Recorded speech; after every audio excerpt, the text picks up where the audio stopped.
বিয়া করছে, বেগমের কাছে যাইবার আগে ওই তালাক দেওয়ান লাগছে। ওয়াকাদ ফারাস্তুম লাকুন্না ফারিদাক ফানিসফু মা ফারাদতুম। আল্লাহ বলেন, আমি আল্লাহর আদেশের গুরুত্ব এতটুক রে, বিয়া করার পরে বেগমের গায়ে হাত লাগাইবার আগে যদি তুমি তালাক দিয়া দাও, তাইলে তার মোহর যত নির্ধারণ করেছিলে এর অর্ধেক মোহর আদায় করিতে হইব। সুবহানাল্লাহ, সুবহানাল্লাহ। কত বড় গুরুত্ব মোহরের। বিয়া করার সময় মোহর নির্ধারিত করছিল কাগজ 2 লাইন 10 লক্ষ। এখন বিডিরে দেখছো না, বিডির গায়ে হাতও লাগাইছো না, 5 লাখ দেলাওয়ান লাগবে। এখন বলেন আল্লাহর আদেশের গুরুত্ব আসেনি না আসে না? আদেশের গুরুত্ব কতটুকু। এই আতু শব্দ দিয়া 2টা কথা বুঝাইলাম। আল্লাহ যে আদেশ করেছেন আদেশের দ্বারাটা কতটুক, আল্লাহ যে আদেশ করেছেন আদেশের গুরুত্ব কতটুক। এই 2টা কথা বুঝতে গিয়া কি আমি বানাইয়া বুঝাইছি না আরো 2 আয়াতে গিয়া বুঝাইছি? আরো 2 আয়াতে যাইয়া বুঝাইছি। আমার ভাই জান, আতুন নিসা সাদুকাতিহিন্না নিহিলাগ আতুক, এর গুরুত্ব কতটুক। আরেকটা ফতোয়ার কিতাবের কথা বুঝি। ফতুয়ায়ে রহিমিয়া উর্দু ভাষায় লেখা একটা ফতুয়ার কিতাব আছে। এই ফতুয়ার কিতাবে লেখা, এক বেডার বউ, নাউজুবিল্লাহ কইতাম কেমনে, জামাই সারা আর এক বেডার সাথে বাজে খামের মধ্যে লিপ্ত হয়ে গেছে। নাউজুবিল্লাহ। এমতো অবস্থায় বেডির জামাইয়ে সরাসরি যাইয়া দেখে লেছি। ঠিক থাকার কথা নেই।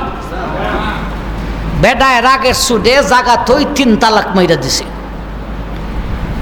এখন তালাকটা দিছে বেডার দোষে না বেডির দোষে? বেডির দোষে। ফতুয়ায়ে রহিমিয়ায় লেখেন, যদিও তালাক বেডির দোষে দিয়েছ, মোহর তার যা নির্ধারণ করেছিলে সবটাই দিতে হবে,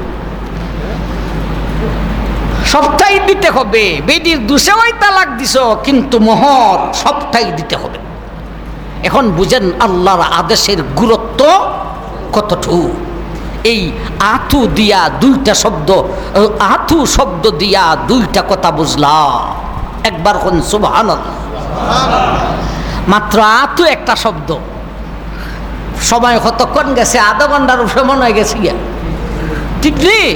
আতু শব্দটা বুঝাইতে গিয়ে ওয়া আতুন নিসা সাদুকাতিহিন্না নিহিলাগ আতু। ও দুনিয়ার পুরুষের দল, বিয়া করলে তোমার বেগমের মোহর আদায় করো। এটা হলো আমি আল্লাহর আদেশ। আদেশের দ্বারাটা হলো বিল আয়াত, বলতে যখন তখন বিয়া করেছ, যখন মোহর আদায় করিতে হবে তখন। এই আদেশের গুরুত্ব কতটুকু রে। বিয়া করার পরে বেগমের গায়ে হাত লাগাইবার আগে যদি তালাক দিতে হয়, এরপরেও বেগমের অর্ধেক মোহর আদায় করিয়া দিতে হইব। আতু শব্দটা শেষ হইল। এখন আসুন একটু সামনে অ্যাডভান্স হই। ওয়া আতুন নিসা সাদুকাতিহিন্না নিহিলাগ আতুন নিসা। নিসা 2 নম্বর শব্দ, ঠিক নেই? এখান থেকেও 2টা কথা বুঝবো। নিসা খুব লক্ষ্য করে শুনবা। নিসা এর অর্থ হলো মহিলা। আতুন নিসা, তুমি তোমার মহিলার মোহর আদায় করো। মহিলা বললেন কেন? স্ত্রী বললেন না সুন্দর হইতো, ডাইরেক্ট গুলি লেগে যেত, ঠিক না বেঠিক? আল্লাহ এখন তোমার মহিলার বেগম আদায় করো। মহিলা শব্দটা না বইলা স্ত্রীর শব্দ আরবিতে আযজাওজাতা, তা আতুন নিসা না বলে আতুযজাওজাতা, তুমি তোমার স্ত্রীর মোহর দাও। মহিলা শব্দ কেন বললেন, স্ত্রী শব্দ কেন বললেন না? একটা কথা এটা বুঝাইমু একটু পরে, আর একটা কথা বড় গরম, এটা বুঝাইমু আগে। আতুন নিসা কে কারে মোহর দিত? বেডায় বেডি রে না বেটে বেডা রে?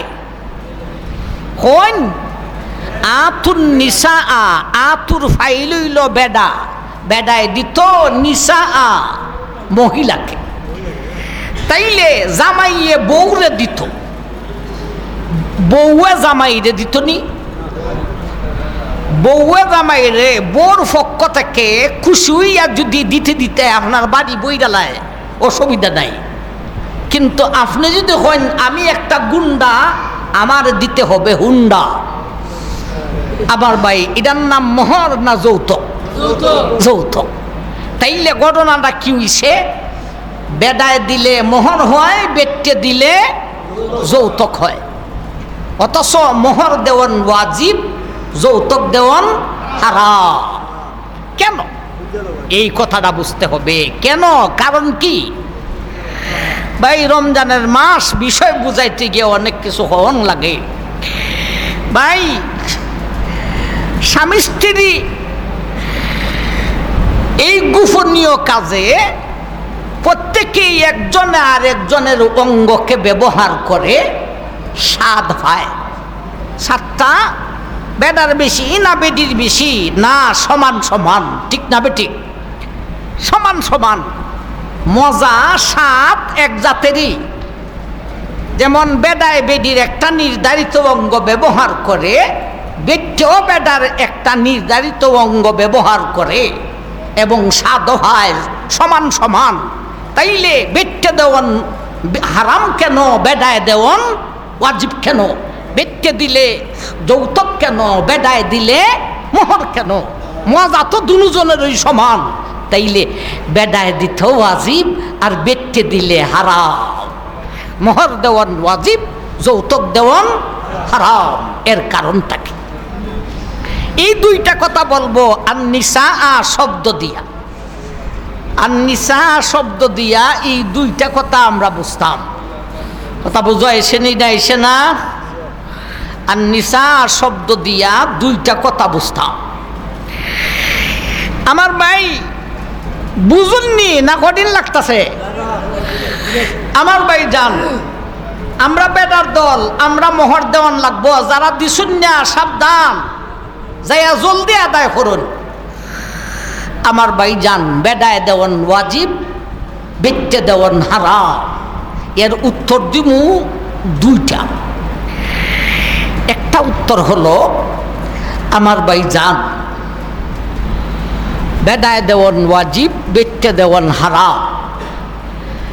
আমরা পুরুষ জাতি, আমাদের 3.5 দেহের মধ্যে সম্মানী অঙ্গ হলো একটা।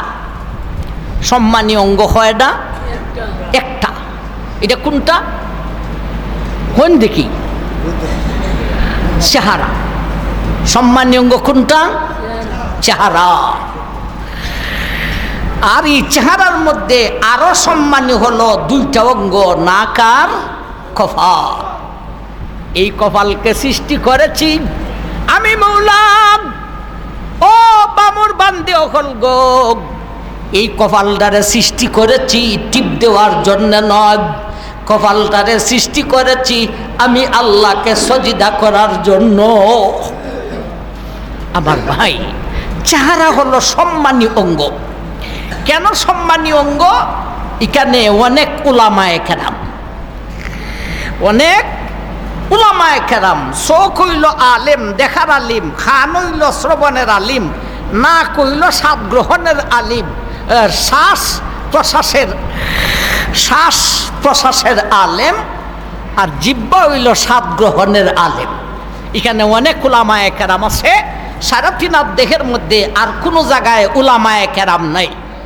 হাত আর পাও হলো শ্রমিক, আর পেট হইল খাদ্য গুদাম।